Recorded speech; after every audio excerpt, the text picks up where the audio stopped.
December 8th. We're going to do a roll call and go around the room. So board members, of course, identify yourselves. Everyone else, please do so as well. I'm Michael Lilliquist. I'm on the board. Amber Curry. Brian Johnson. Eric Fraser, Operations Director. Andy Bowler, Fleet Facilities Director. Waller, Staff. Les Reardon's, WTA Staff. Scott Courthouse, Board. And Norman, Board. Jeff Benson, WTA Staff. Susan Dickinson, Finance Department. Karen Peterson, staff.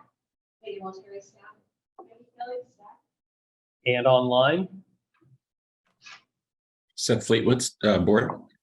Garrett Donovan, board. Eric Davidson, board. Allie Hawkinson, board.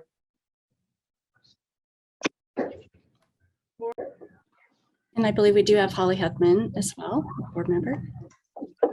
Okay, we have a quorum. Thank you very, very much, everyone. Okay, we start out with one of the happy kinds of meetings. We have two 20-year service awards. Susan is the first honoree, and Aaron, are you going to present? I would love to. 5 maybe? Not I have.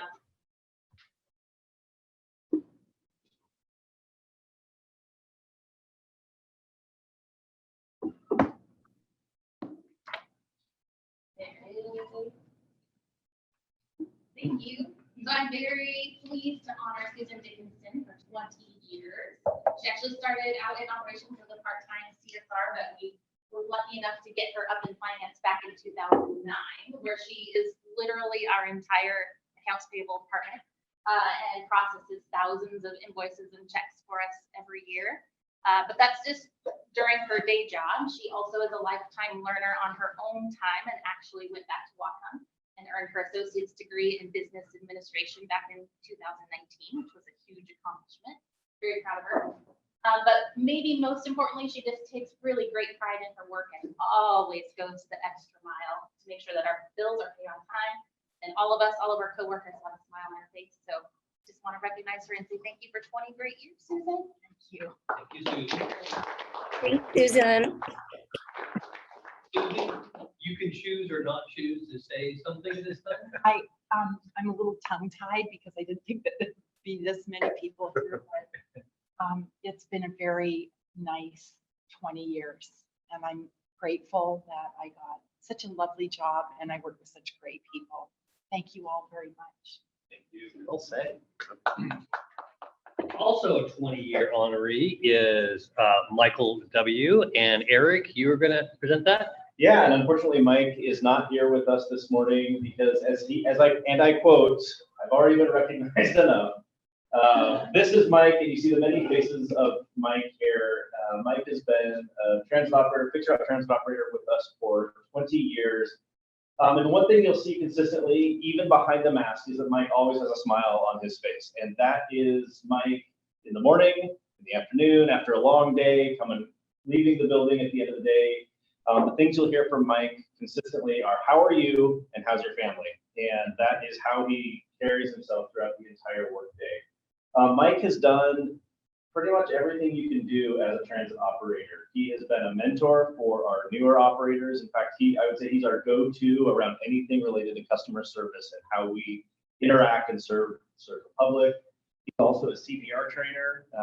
He did a CPR class, and within the following week, one of our transit operators had to enact the skills that he had trained on the bus, and the person ended up surviving that encounter because of Mike's training.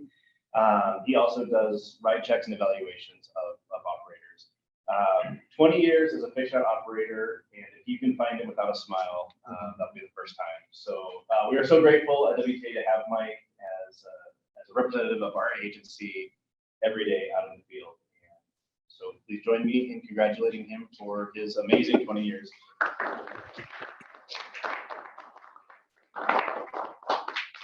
Great, thank you very much. We now go on to citizen communication. Are there any members of the public here who would like to speak? Are there any members online who would like to speak? If so, unmute and be recognized. Vicky, can you confirm no written communications came in last night? Please, for the There were record. no communications. Thank you. No hands raised online virtually? I'm not seeing any on the screen. Okay, thank you very much. We'll now go on to something a little bit unusual. This is a closed session authorized under state law, RCW 42.30.140, section 4B, which means we'll ask most people to leave the room while we discuss a collective bargaining, and then we'll reopen the meeting to the public and continue with regular board actions. Now recessing into executive session. Closed session. We won't eat all the donuts, Dan. It wasn't a ruse to eat all the donuts. Okay, sending you over now.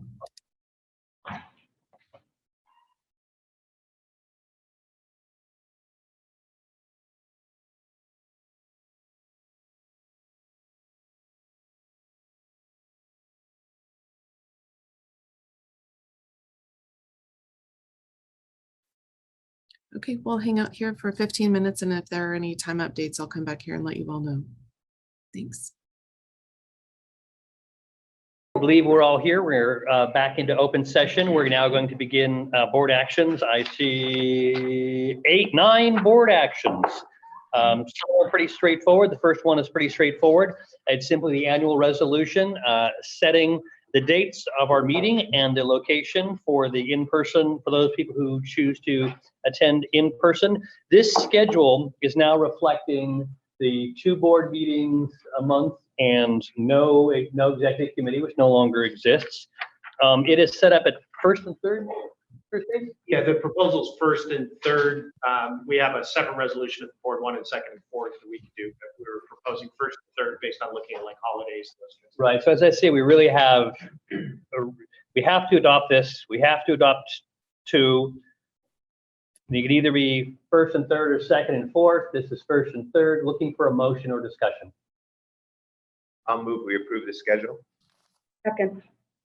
Okay, we have a motion and a second. Is there further discussion? I'm sorry, you're gonna have to stop sharing the screen again. Sorry.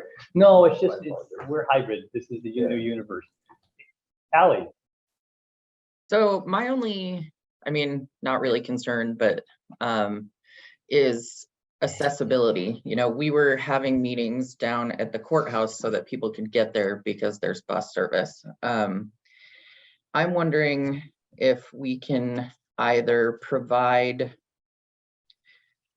transportation to get to the meeting if people want to be there in person, or I realize this might be a more realistic thing. Can we provide, you know, some way for people to access it remotely there, or somewhere else, you know, maybe it's the library, maybe it's wherever, so that, you know, if somebody doesn't have a computer but wants to attend, you know, wants to provide some public comment or, you know, whatever, that we are still providing, you know, an accessible route for people to do that. Yes, there's a comment from Shelley that we have a policy to provide transportation if people need it. One of the limiters of was at the county was we couldn't do it remotely from there, and so that was a problem to do a hybrid format because of the technology challenges. But we do have that policy, and Zach, just for the group, if we could not put comments in there because it's hard to capture them for the record. So Zach, could you just chime in what you typed in, please? Sorry, I had to find my unmute. There's a bus that travels from downtown to Moab, and it gets to Moab at 7:45 a.m. What time would it bring them back? Because I know the transportation to that area is pretty bad. Yeah, that's the challenge. You know, nobody wants to sit around for hours after a meeting. Yep. So what we can do is we'll have that policy, and we can put something on the website advertising or making sure people understand that there is accessibility Can I That'd be make a great. suggestion?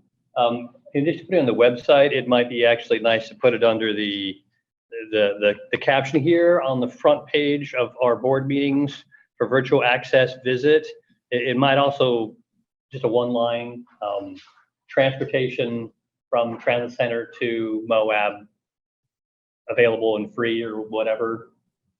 I don't know. Yeah, that's a good idea. Vicky, did you get that? Yes, thank you. Okay, yeah, we'll make that modification for the final. So I guess the motion, We still have the motion to approve the current schedule with the staff understanding that publicizing access to this location, in addition to providing virtual access. Is there any further discussion of the schedule? Well, the schedule, so I wanted to just jump in with these hybrid meetings. We're maintaining the hybrid meetings. I will say I'm not a fan of Zoom and everything else.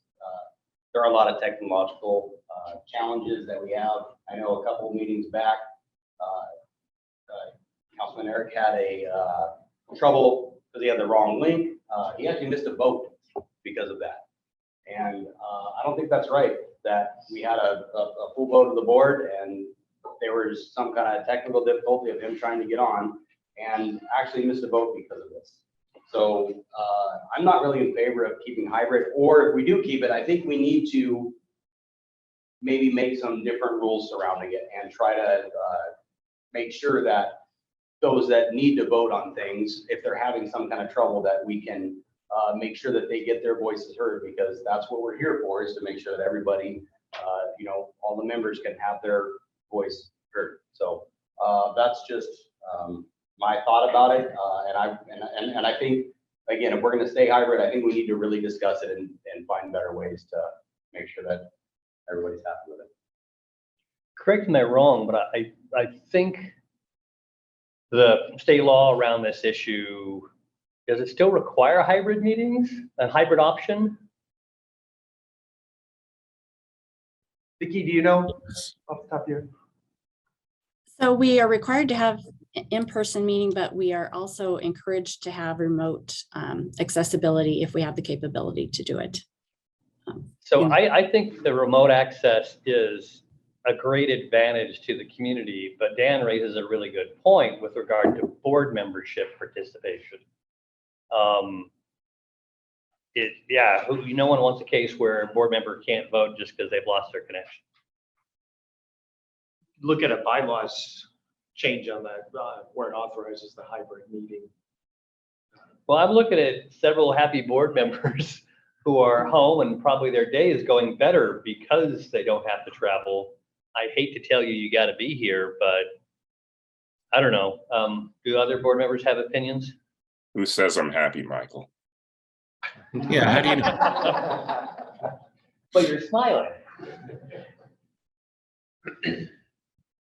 Allie? For me, like, I was intending to be there in person today, and work sort of went sideways. I ended up having to come in at like 7. And so, I appreciate the option. And I guess if I was experiencing technical difficulties or had ever not been able to get into the meeting, I might feel a little bit differently, and would likely take the step to be there in person. But I've had no issues, and I know, I think about like Seth and the way that they schedule his days. I'm sure he's happy to save half an hour of transit back and forth. I know a lot of us probably aren't, but my 2 cents. My 2 cents, and yeah, travel time is meaningful. I confess I'm just in the habit of this. So in my brain, WTA tomorrow morning, it goes to Zoom. If there's encouragement, which I understand, we have a number of meetings at the city where sort of the official request is encouragement for in person. If that's the wish, I can make an increased effort to be in person. I'll confess to this, I'm a little bit of a hypochondriac, and which usually doesn't affect anything. I say that half in jest, but lately there's just, I've been a tiny bit cautious because I'm taking a few days off after the last meeting of the year and going on a trip. And I have this dreadful, I'm talking too much. I have this dreadful worry that I'm going to get sick, because that's my historical, that's usually what happens. So anyway, if y'all want us in person, I'll make an effort to be in person. I prefer the online. I think it's a lot more convenient. I think having been on WTA when we were doing it in person and having been online, I think it's just as effective online. With that being said, I wouldn't be adverse to a once a quarter live meet, first or last of the quarter, everybody meet together in the conference room. And then of course, any retreats or any long meetings, it would be great to be, strategic planning. That would be great to be in person, but I prefer for the most part, the online.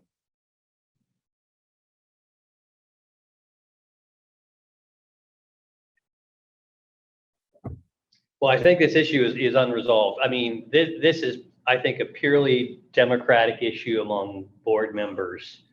Do we wish to set an expectation or not? However, that's not the vote before us today. I'm just going to go ahead and leave that conversation where it is. But if we want to form a norm or an expectation, we should do so at some point. But if there's no further discussion, I'm going to call the motion on setting the resolution, setting the place of business and the regular meeting schedule for 2023. All those in favor signify by saying aye. Aye. Aye. All those opposed? The motion passes unanimously. Thank you very much. The next item is consideration of approval for expenditure authority for general manager items over $150,000 for the year 2023. This is the look ahead, and Mr. Reardon's. Yes, and thanks to Megan for doing all the work on pulling this all together, and the team for finding out the ones coming. But essentially, this is just a look ahead for those that are over 150 that we know are going to happen, that are over my authority. It just provides blanket authority now, so we don't have to keep coming back to the board, like janitorial, for example, keep coming back, or the utilities. So it's just a routine matter with air bills. And important for transparency, is there a motion? So moved. Okay, we have a, I'll second. no, you got in there first. Yeah. Seth will take the second. Any further discussion? These are all budgeted items. All those in favor signify by saying aye. Aye. Aye. Aye. Any opposed? I'm sorry, any opposed? Nope, that was unanimous. Thank you very much. That's approved. The next is consideration of approval of the legislative agenda 2023. In our packet, it has the WISTIP agenda. Ms. McCarthy, or who is he? Yeah, I'll take that. Maureen sends her regrets. She's not feeling well today. So essentially what you have here is in the packet, you have the WISTA legislative agenda, which we're seeking to support. In addition, next year, we don't have much in the way with Move Ahead Washington been approved, and the BTS being part of that. We don't have particularly legislative things that we're doing. So it's more of a relationship building, making sure what's going on is how it affects us, and then we'd advocate accordingly on that on the state level. In addition to relationship building and starting to make sure that legislators understand what we're trying to do long term, and things. Next year is a lot of due diligence for us, a lot of studies. As we'll talk about later, the high frequency corridor study, the doing due diligence on transit supported or transit oriented development, those kinds of things. So as those start crystallizing, there could be more, but we want to make sure legislators know what we're doing, what we're thinking, and the board's direction us on transformation. Les, this is under action item, but there's no recommended motion. What are you looking for? I guess if the board has any disagreement with this, please let us know. Otherwise, we'll just move it forward with that, and we'll come back individually if things start popping up. Discussion?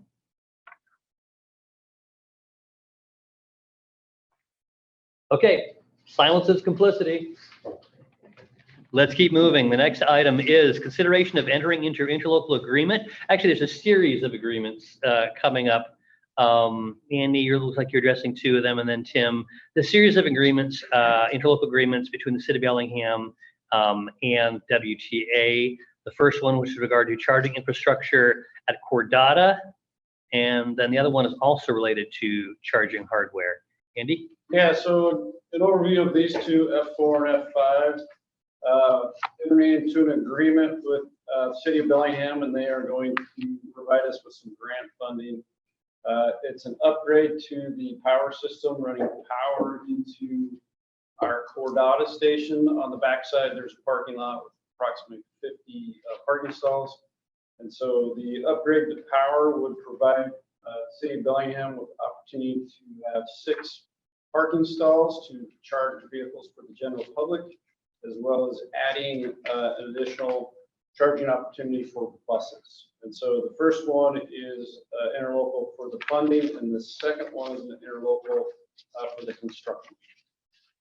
Thanks. I think we should handle them together. Board, any discussion? Or a motion? I'll move to take some free money from the city.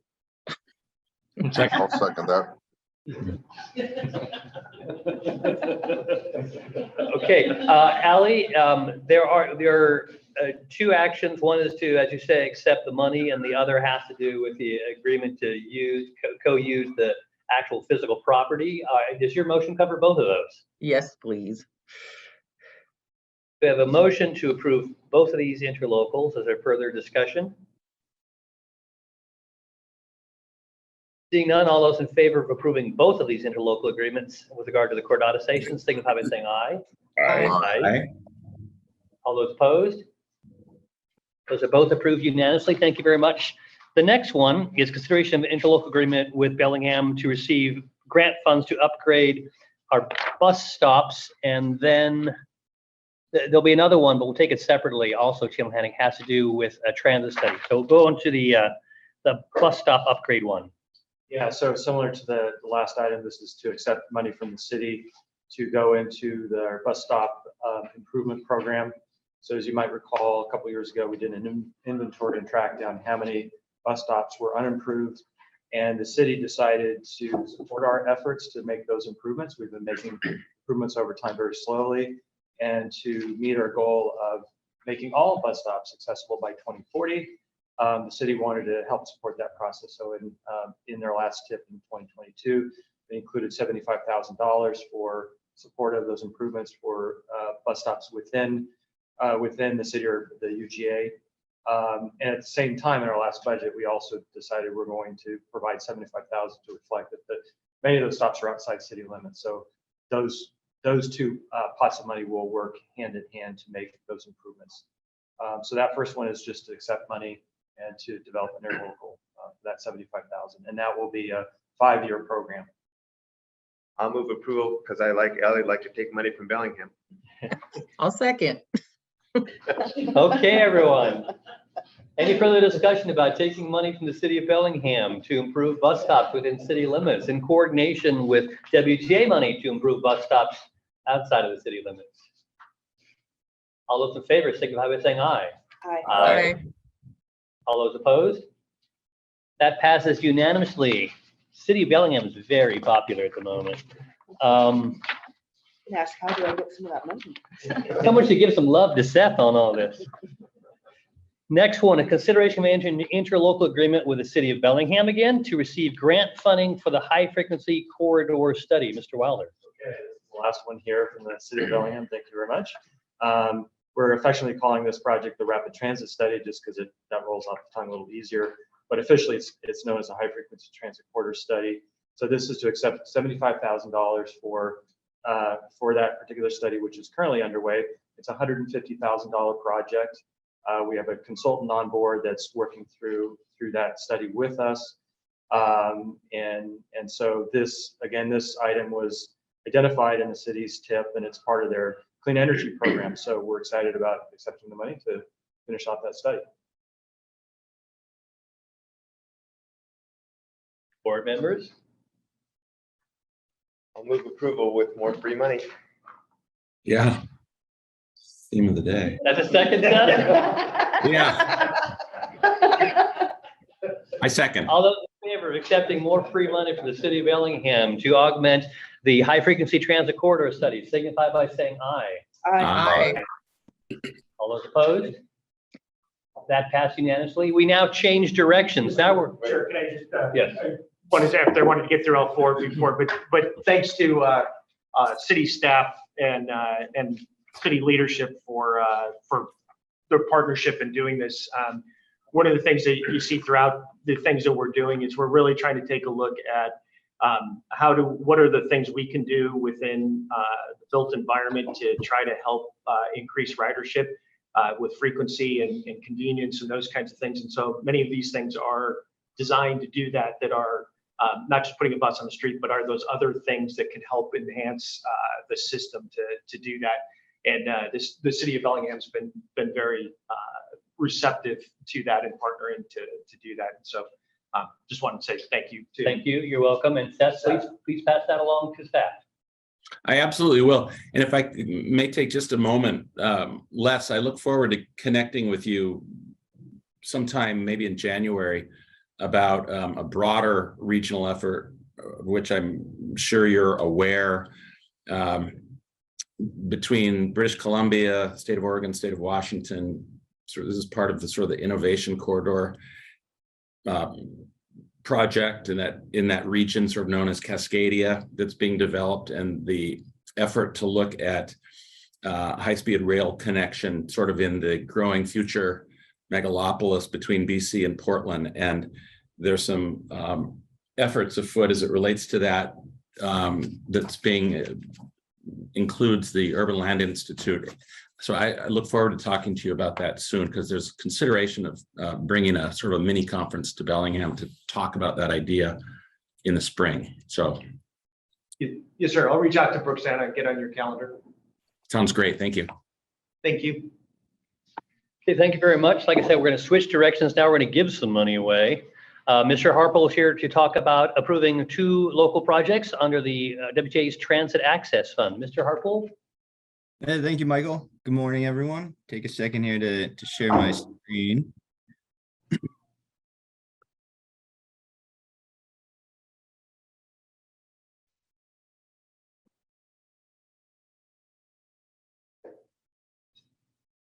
We can see it, Michael.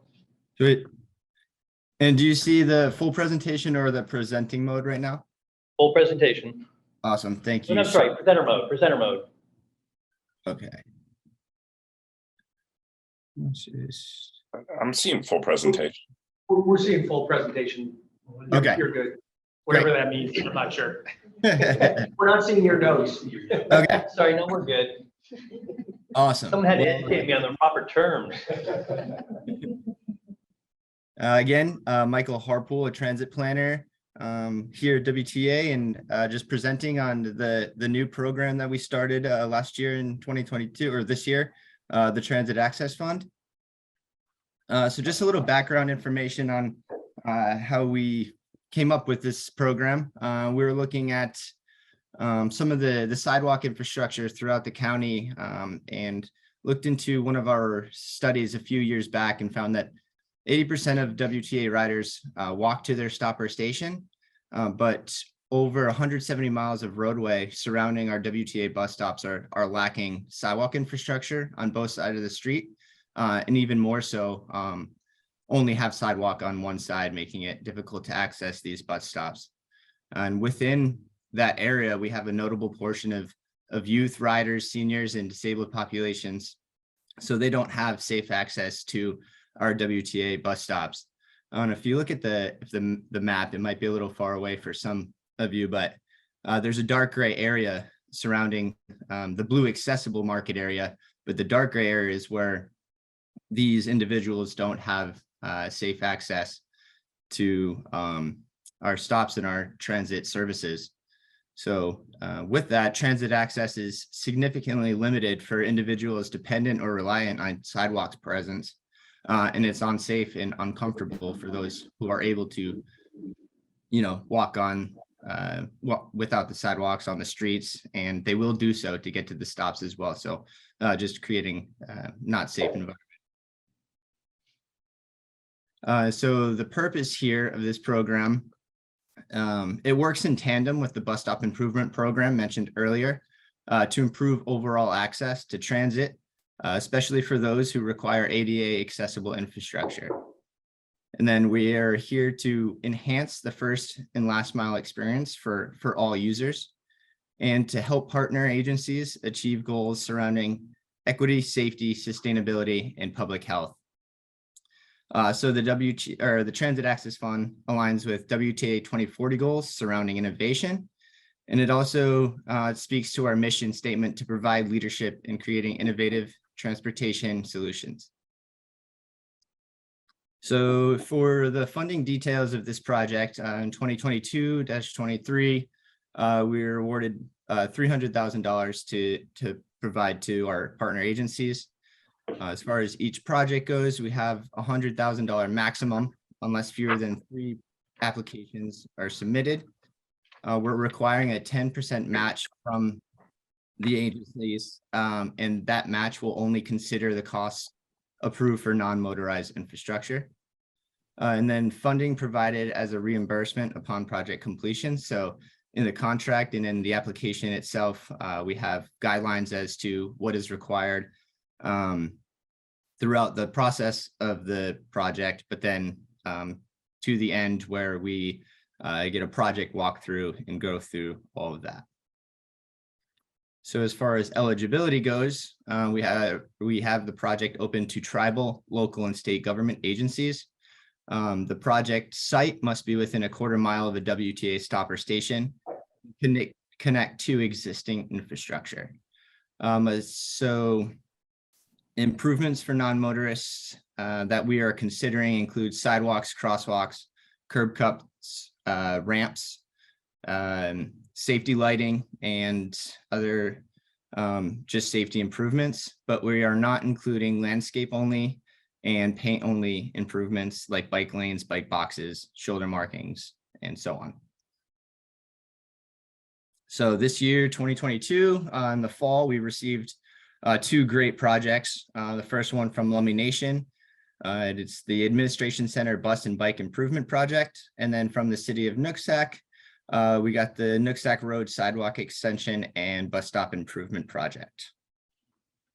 So just to go through each one quickly, the Lummi project near the police building at the Administration Center, they're looking to install 3 bike lockers. And then across the street from the Administration Center, they're looking to add a new bus shelter.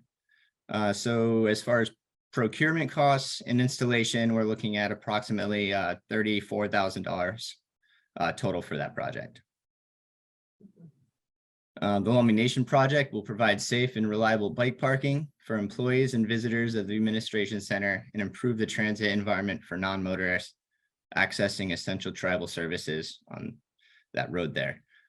So this is just a picture of the Administration Center, and this is the bus stop across the street. And just threw a little diagram in there together to kind of visualize the stop and what the improvement, might look, just adding more seating, but then also somewhere to have shelter while they wait for the bus.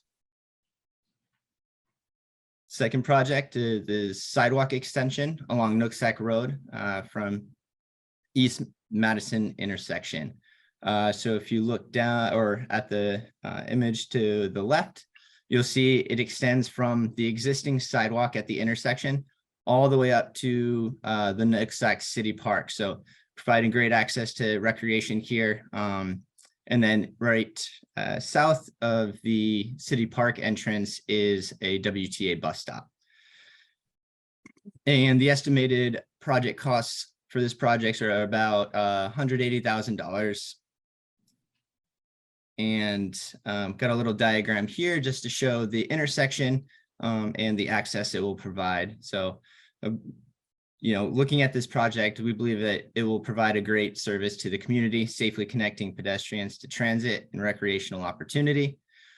Given the project's close proximity to the Nooksack Elementary, It also serves to support the goals of safe routes to school programs. So the next steps that we have here, enter contractual agreement, then go into the project phase where we receive updates from the agencies regarding, how they're moving along, and then the project walkthrough. We'll go through a payment application where they send in their receipts, and we go through those and approve the certain payments, and then reimbursement from WTA. And that's the end of my presentation. If there are any questions. Go ahead and stop sharing your screen. Thank you. Board members, discussion, questions? Eric, go ahead. Yeah, I just kind of as a general question about the funding part of it. Let me find my stuff here. So obviously we've got for the city of Nooksack, we're paying for the whole project plus whatever overage is. And it's getting into the weeds with the Lummi one, but I almost feel like Lummi is its own nation. It's on their own land.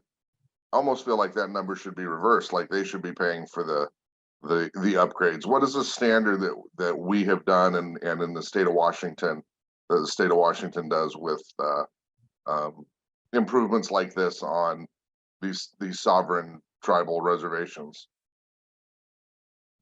So with that project in general, I can't speak exactly to that, but that bus stop is on our list for the bus stop improvement program as well. So that was already included in our bid. So we were going to add the 5x8 pad that's required for ADA. So we just kind of implemented that with the installation of the shelter. But to speak to the standards around that, I'm not sure off the top of my head. But that's something that we Board can Member Davidson, if I could say that we have made bus stop improvements along rights of way within the Lummi Nation. I believe the streets are county streets. Is that correct? I believe those are county streets anyhow. But we do make an effort, and we partner with the Lummi Nation to make those kind of bus stop improvements. So this is not, we don't consider this unusual. It's a little unusual to talk about bike boxes. I think that's kind of the new sort of the project. The shelter itself would not be something that would be unusual. Two other things. One, there's a 10% match from the locality on it, so we're not paying for the whole thing. The other thing is our philosophy based on board, challenging us to think differently is what are those things we can do in the built environment to encourage more ridership? So multimodal aspects of that are important, so people can ride their bike, safely park it, and hop on a bus to be able to do that. It encourages our ridership, hopefully. Yeah, I'd like to echo that. I think of this really as a way of crowdsourcing project ideas that WTA probably should have sought out and paid for these projects anyway to benefit our users and our system, but we've sort of crowdsourced the origination and the handling and the engineering and the execution of the project. So that's sort of the way I view it. The other thing we were hopeful for is that it leverages other public money on things that we need to do, and believe that it was a good way to combine public money from a variety of entities together, so that we're only cracking into the ground once. So they don't do a sidewalk improvement, then we come out later and put a bus pad into it and have to crack into the ground and have mobilization costs and all those kinds of things. So it was a way to try to leverage public funds across agencies and entities. And so this was a pilot program to see how it works. And so more to follow on it. So is there a bigger project going on in that area than just the WTA stop? Is this folding into a much bigger project that the Lummi or that the county is doing? Is that what you're saying? Well, the Nooksack one, it is the Lummi one. It was on our plan to update anyway. So this gives us a chance to work with them to do what they want. They're putting money into it, the stake, and then it also allows us to check one of our boxes as well. I believe there is a Lummi Nation project construction project. I can't recall what it is right now, but it does, I believe it supports that particular project. Michael, do you remember what that project is? It's behind our stop. There is a construction project there. Yeah, so there is stuff going on, but I spoke with the planning department at Lummi, and there's nothing immediate at this time. So while it does look like there's a construction project, they're not building up to the sidewalk there.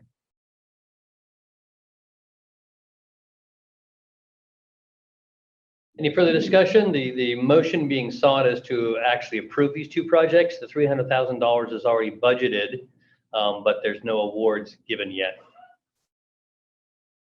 I move we award the two projects, Second. award the funding. We have a motion before us to approve both of these projects under WTA's Transit Access Fund. Is there any further discussion? As Les indicated, this is a pilot project. I think Eric's questions are really good. And of course, if we continue this, I think we'll ask the same sort of questions in the future. All those in favor signify by saying aye. Aye. Aye. Aye. Opposed? Seeing none, that passes unanimously. Thank you very much. We're closing on 9 o'clock. Final, well, we have a ways to go on our agenda, sorry. The next one hopefully is pretty routine. Consideration of setting a public hearing, the January board meeting with regard to Route 75. Again, this is just to set the public hearing. Second. We have a motion before us to approve a public hearing at the January board meeting with regard to Route 75. Any discussion? Seeing none, all those in favor signify by saying aye. Aye. All those opposed? That passes unanimously. Thank you very much. We now have the consent agenda. I move approval. Second, or move to approve. I'll give a second to Todd. And Scott's got in there. All those in favor of approving the consent agenda consisting of the minutes and routine expenditures signify by saying aye. Aye. Aye. Aye. All those opposed? That passed unanimously. You now have 3 reports to the board. First one is on the zero fair question responses. Les or Becky or? Yeah, it's just to present that we're going to continue working on zero fair analysis and providing answers to the questions that were asked in the presentation. So if there's any questions about that. Yeah, it's really just information for the board. There were questions that were asked when we presented before, so we wanted to get back with the board on that as we continue. You'll see in there the kind of schedule going forward into next year. And didn't I read that, what is it, Washington, DC became the largest transit agency in the country to go to zero fare? Is that a permanent decision or a trial? Permanent. Starting July 1, 2023. Okay, that was for information only. If there's no further questions, we'll go on to a 2023 Social and Healthcare Agency Free Ride Program. This is an annual award. Mr. Welder? Yes. Don't have a formal presentation, but I'd be happy to accept comments. I would say just as a note that we're back up to nearly the amount of requests that we had in 2019 prior to the pandemic. So it's nearly 50,000. We figure we'll give out 50,000. There will be additional requests that will come in. So that represents what $300,000 potential rides that are used to this program. So we're really excited. We had some new applicants this year. All have qualified, all serve low income or people with disabilities. So so we are ready to accept your questions on this program. Does this require board action? It does not. The board's already authorized. Any discussion or questions? Just a quick question. Do we know of those, however many potential, 285,000 potential, or however many there were last year? Do we know how many rides were actually taken? Because I know those are 6 in a packet. Is it 1 ride per piece, or is it, an average of 4? Or do we even have a way of tracking that? Yeah, so that's a good question. In fact, we're asking ourselves that question, and the data is we're looking into that data right now. The only data point I have from the last usage is we've had about 106,000 rides used to the program. That was, I think, a little under half of the the potential number of rides. But again, the data is a little spotty. We're working with the vendor UMO to collect more robust data so we can track by agency and the total number of rides. But that's forthcoming, and I think that's coming in January.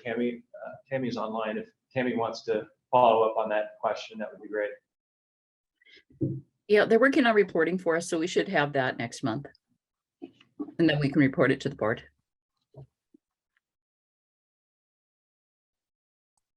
Any further discussion? So I guess I'd say this is a sort of funny money, right? We're giving away rides that have a value to them, but it isn't like there's money out the door for us. And I've heard many times comments of the public, hey, why doesn't WTA give out bus passes to help people at these service agencies? And the answer is yes, we do. And people are very pleased when they learn about it, but it isn't like it's known by the agencies, but not necessarily by the public. Okay, the final item for the reports to the board is the general manager report. Mr. Reardon's. Yes, sir. I'll keep this quick. One, I was very remiss in not thanking Michael Harpool and Tim for their effort on that transit access fund, coming up with that idea, identifying a problem, and then coming up with a way to solve that, and then developing the program and reaching out. So thank you to Tim and Michael for doing that. One quick thing, and Eric can hop in if needed, but we have been supporting the cold weather shelter. We're providing a ride from the library over there, and then providing a ticket in the morning for people to get where they need to go, because they weren't all going back to the library again. They were going to different locations. Assessment seemed to be that worked. We'll continue to work with the city, the county, and Roads to Home on lessons learned. Anything else? Yeah, I'll just say that we operated our shuttle 8 days during this most recent cold spell, and we had 12 plus people on average for each of those trips, and that's including their stuff. There's adults, there's children. It seems like it's a really great partnership with the county health department and Road to Home. Yeah, thank you for doing that. And the city of Bellingham. Sorry, Seth.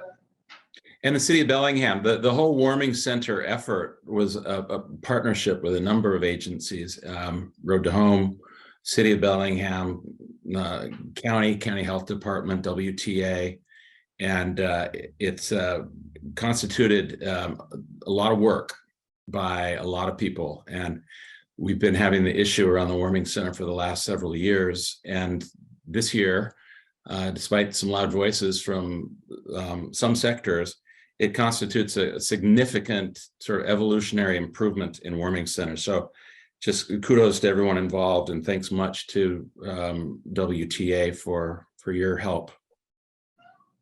Thank you, Mayor. Appreciate you amplifying on that.